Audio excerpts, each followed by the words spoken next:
Buy now, pay later. The newest and easiest way to finance your overly expensive concert tickets, laptop for school, and burritos?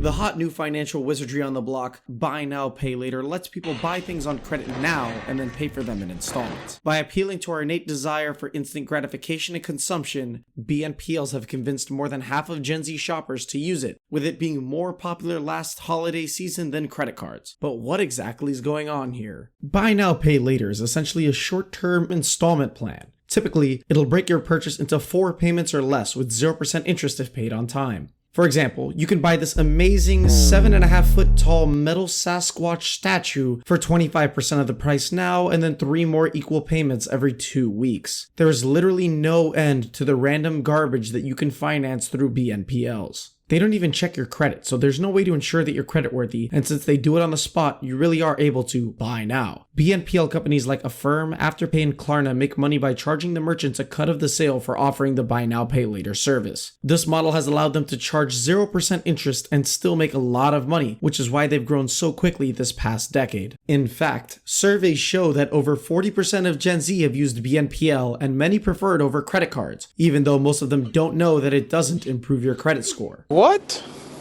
Some people say that the predefined and straightforward nature of BNPL makes it easier to understand than the traditional revolving credit line offered by credit cards. Personally, I don't use BNPL because I survive off photosynthesis and live in a cardboard box. For everyone else though, breaking a purchase into smaller chunks makes it seem less scary. Imagine, a $200 sneaker purchase becomes 4 $50 payments, which are much easier to manage on a tighter budget. This flexibility allows younger people to buy things they would otherwise postpone buying. Nearly 70% of Gen Z's BNPL purchases are under $100, showing that they use it for everyday items more often than big, expensive purchases. Since BNPL is already baked into the apps and websites that everyone uses, it makes the act of using it seamless. And of course, these companies know their audience, so they use slick social media and influencer advertising to resonate with Gen Z. For consumers, the main benefit is getting the item right now without paying the full cost up front. Plus, they charge 0% interest, so as long as you make your payments on time, that $100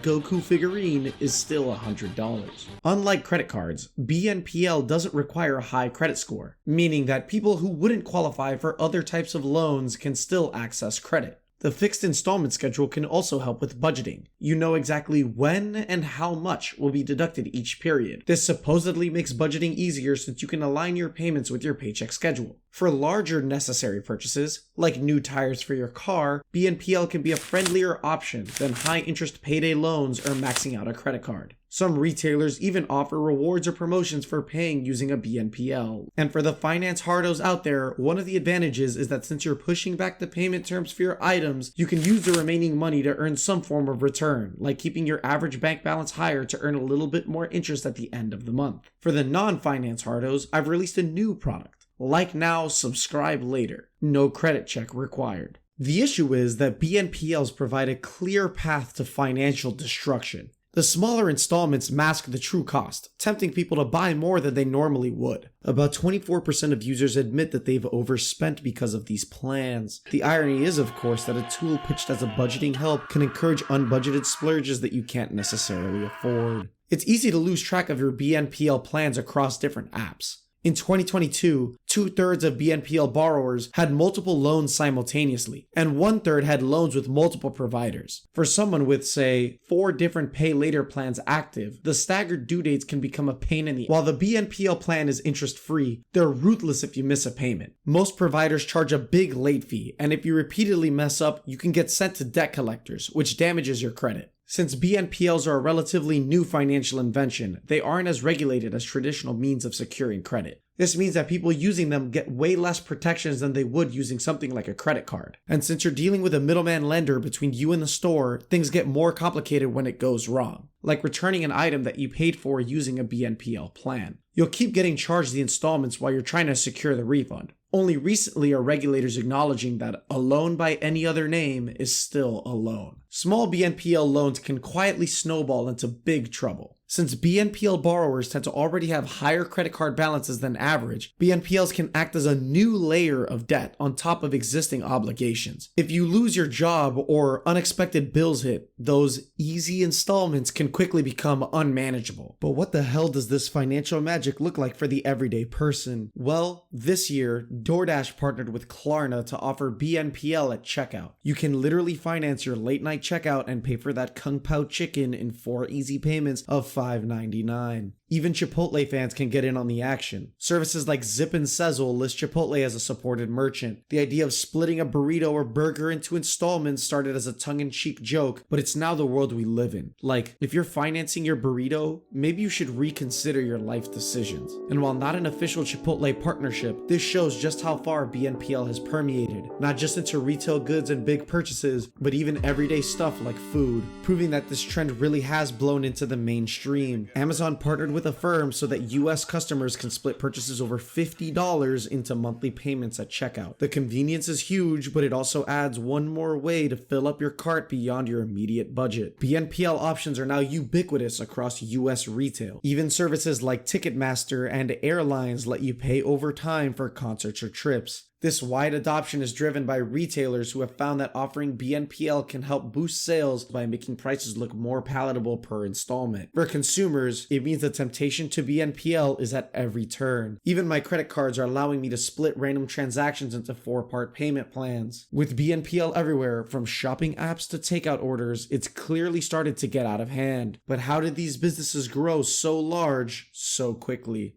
It all starts with good marketing tactics. Providers use bright, appealing marketing to make installment plans seem easy and guilt-free. This deceptively enticing branding is designed to put shoppers at ease and make them spend more money. Another big factor on why it took off is how effortlessly it blends into the buying experience. When you're shopping online, you'll often see a message like this, right next to the price. This framing makes the item feel more affordable and normalizes splitting payments. BNPL providers aggressively market to consumers through their own apps and beyond. For example, Klarna's app doubles as an online store, showing you exclusive deals or suggesting buy now, pay later on trending products. They send push notifications highlighting the low installment price to encourage you to impulsively spend on stuff you don't need or can't afford. Their marketing often emphasizes lifestyle and empowerment, rather than the reality, which is you taking on debt for consumption. These companies know their target audience is young people, so BNPL brands have sponsored TikTok influencers and Instagram ads to promote the smart way to shop. The tone is deliberately light and relatable, framing BNPL as a real money life hack rather than a straight-up loan. This has raised some eyebrows among the financially literate who worry that dressing up debt as fun might downplay the risks. At this point, BNPL marketing is built into retail platforms. Stores understand that reminding customers of the low installment cost can seal the deal. The integration between merchants and BNPL firms often involves sharing data too. So if you're a frequent user, you may see these offers more often. It's a strategic partnership. Retailers get more sales, BNPL providers get more users, and they split the profits while you split the payments. Pay later services are often marketed with a positive spin like flexible financing and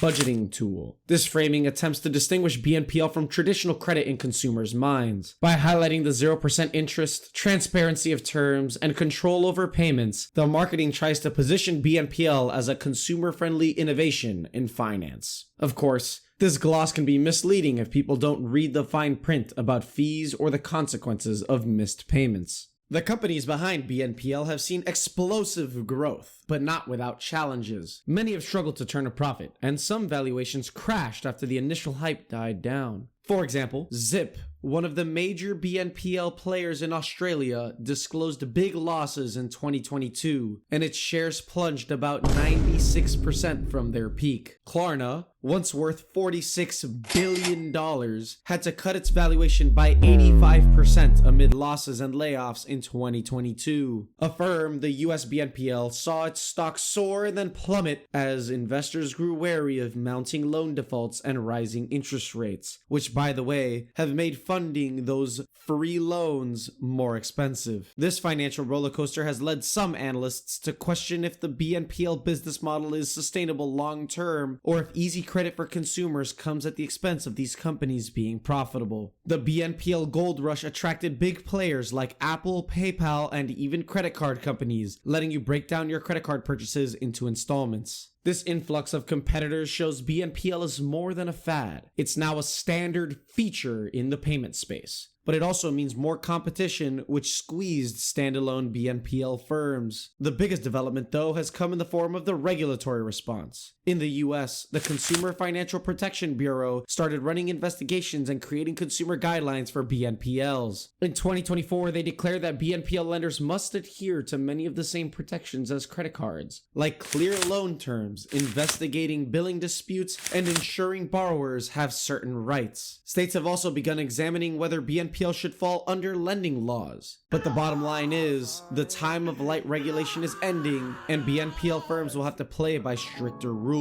A win for consumer protection, though it could reduce the instant no questions asked appeal of BNPL. As BNPL matures, we're also seeing some consumer pushback. People are starting to understand the message that BNPL is debt and that you should treat it with caution. Some users, after a bad experience, have sworn off BNPLs, realizing that small payments can add up to big problems. That said, usage remains high, but we may see consumers using BNPL more selectively or consciously as they learn from early mistakes. The BNPL trend shows both resilience and the need for caution. On the one hand, it's likely here to stay. Younger generations have grown accustomed to the flexibility, and retailers love the boost in sales. We might see BNPL expanding to new sectors like rent payments, or morphing in form like longer-term BNPLs with interest. On the other hand, greater regulation and consumer savvy might prevent the insane growth that we've seen these past few years. How it shakes out will depend on how we balance innovation and consumer protection.